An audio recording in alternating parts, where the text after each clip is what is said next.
Jenoir Lynne with Be More News. I am here now with Miss Catalina Byrd. She is a beast on the Baltimore political scene. Don't be Really? listening to Doni.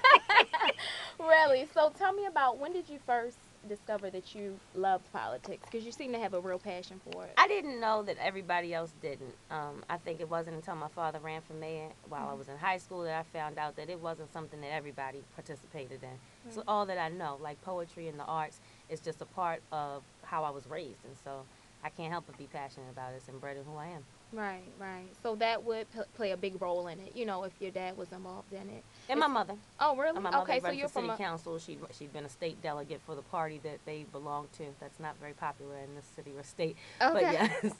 All right. And what party are you with? Do you consider I don't yourself? belong one. I'm a constituency of one. I vote for the person who best identifies with my issues for my community and what I believe needs to happen.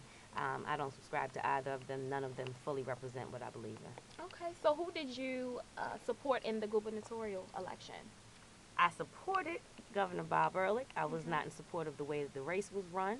And I also asked people if they didn't want to vote for him because of a bias of the fact that he was a Republican to give a lot of insight and look at very closely Maria Allwine, who was the Green Party candidate, to understand that though we live in a two-party system, so it seems there are a number of other parties that you could participate in. Right, right. So what do you see for the future of Baltimore as far as like the mayor, what she's doing? What would you say was the thing that needed to be done? What needs to be changed in Baltimore to make it better? I don't think at this point, given that it's been under Democratic control for so long, that this is about an individual anymore. This is about an entire epiphany of the mindset of the people in Baltimore, voting, being active, holding people accountable, and looking beyond Democrats for answers in their communities and in their politics, and then holding them accountable after they've given them such a trusted vote. There's no other job in the world where you can give crappy customer service day in and day out and still keep your job except for politics because you only have to get the job once every 4 years. Right, If you do it at McDonald's, you get fired. right. You do it in any other retail business, if you don't sell cars, you don't deliver on the product, you get fired. But we don't do that in politics, and someone should ask why, and then we need to change that. Right. So how do you feel about our president? Are you in support of his political views, or how do you feel about that? I'm very proud of the president. The president has stayed true to everything that he told the people he was going to do. He is doing it whether it's popular or not. He's doing what's best for the people.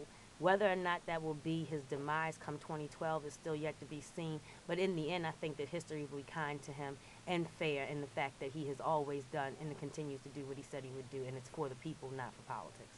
Right, now you said that you weren't sure about him being reelected in 2012. What do you think he would need to do to be reelected? It's not about him. It's about us as constituents.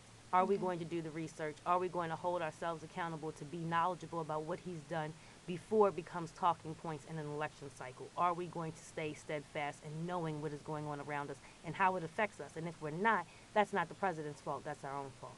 Right, right. All right, well, this is Jenoir Lynne signing off with Be More News, the news before the news, where we uncover the truth.